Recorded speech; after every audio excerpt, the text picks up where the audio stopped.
Hoy en la reunión, en la conferencia de prensa de la mañana, estuvo la secretaria del Trabajo, Luisa María Alcalde, entre otras cosas, pues informó que se han perdido más de 340,000 puestos de trabajo, 346,000 para ser exactos. Y bueno, pues para hablar de esto y el entorno económico,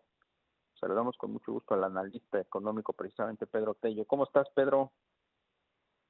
Saludarte a ti y a quienes nos escuchan. Muy buenas tardes. Oye, Pedro, pues fíjate que lo que se anunció hoy en la mañana pues es devastador. Se han perdido en las últimas semanas prácticamente todo lo que en términos de nuevos empleos se crearon el año pasado. Sí, fíjate que es preocupante el dato por dos razones. Primero, porque en 3 semanas,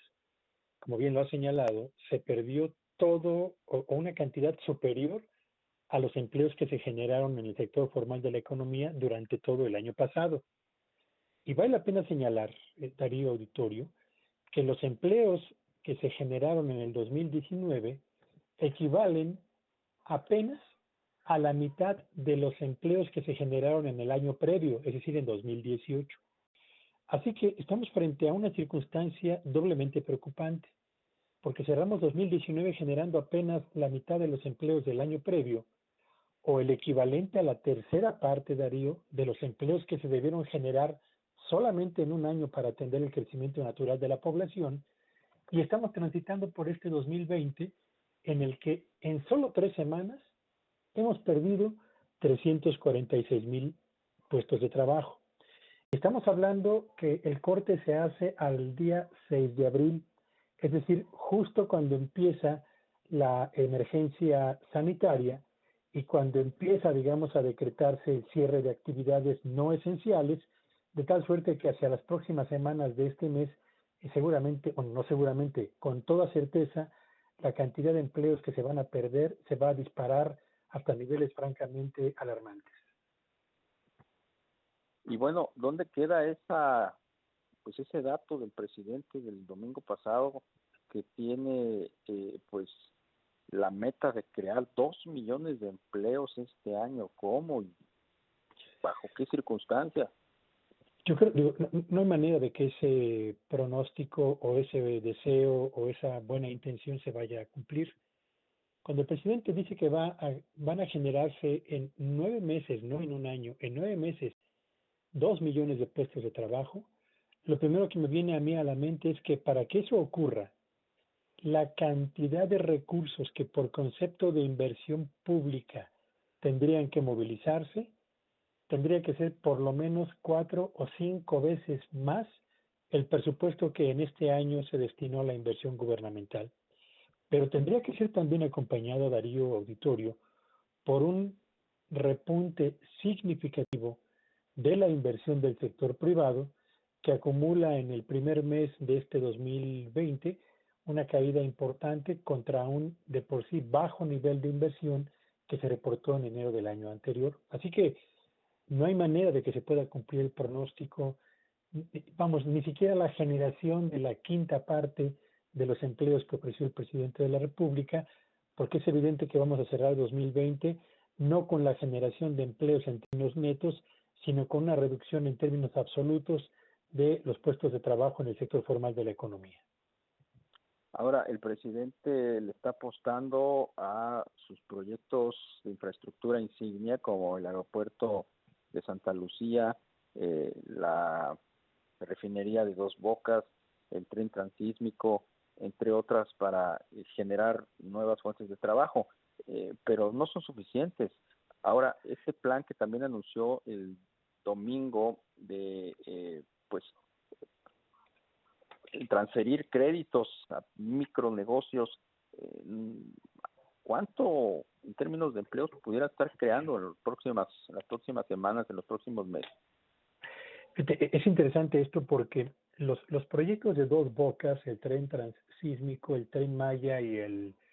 aeropuerto, son proyectos que tienen una ubicación perfectamente definida en el territorio nacional, están en el sureste. De tal suerte que las costas más allá de las zonas de influencia de estos proyectos que he señalado, el centro, el occidente y el norte del país se quedan prácticamente sin un solo proyecto de infraestructura emblemático para suponer que podría eventualmente por ahí generarse empleos o retener empleos. Y por otro lado, el anuncio que se formula para el otorgamiento de 1 millón de créditos, bueno, pues vamos a imaginar que llega ese 1 millón de créditos, Darío Auditorio, a otro tanto número de empresas, pequeñas o familiares. Pero resulta que en México tenemos 4.200.000 empresas micro, pequeñas y medianas. De tal suerte que si esos créditos llegan únicamente a empresas, insisto, del sector formal, estarán llegando solo a 1 de cada 4 empresas que en México tienen tamaño pequeño y mediano, micro, pequeño y mediano. Así que el impacto que estos créditos tendrían, cuyo monto francamente se queda muy por abajo de los requerimientos de empresas que tienen que pagar renta en el local y donde están operando, más electricidad, más impuestos locales, más impuestos federales, más salarios, más contribuciones al Seguro Social, etcétera, son créditos que seguramente van a irse muy rápido y van a tener un impacto favorable muy pequeño sobre la operación de estas empresas y la conservación del empleo. Así que por eso es que los empresarios y los analistas coincidimos en que lo anunciado por el presidente el domingo pasado se queda como una reiteración del camino que hasta este momento hemos seguido, y ese camino, por cierto, Darío Auditorio, es el camino que en el 2019 nos llevó a el estancamiento de la economía mexicana, y como tú sabes, si repites exactamente la misma receta, siempre obtendrás los mismos resultados, solo que en el caso del 2020 no vamos a tener estancamientos, en una caída profunda de la economía mexicana. Ahora el Consejo Coordinador Empresarial pues no cree en la creación de, pues olvídate, los 2 millones de fuentes de trabajo. ¿Hay alguna medida, hay alguna posibilidad, alguna salida para evitar que nuestra planta laboral pues quede devastada con lo que está en términos de desafío poniendo sobre la mesa esta crisis sanitaria? Yo te diría que hágase lo que se haga a estas alturas ya del año, difícilmente vamos a evitar cerrar el 2020 con una caída en los niveles de empleo. Lo que eventualmente podríamos conseguir, Darío Auditorio, es que el número de empleos que se vayan a perder sea el más bajo posible, pero no veo que vayamos a terminar el 2020 con un saldo neto de creación de fuentes de trabajo. ¿Qué se tendría que hacer para contener la caída del empleo? Pues yo creo que está a la vista de todos. Es decir, si no le ofrecemos a las empresas, que son las que generan riqueza,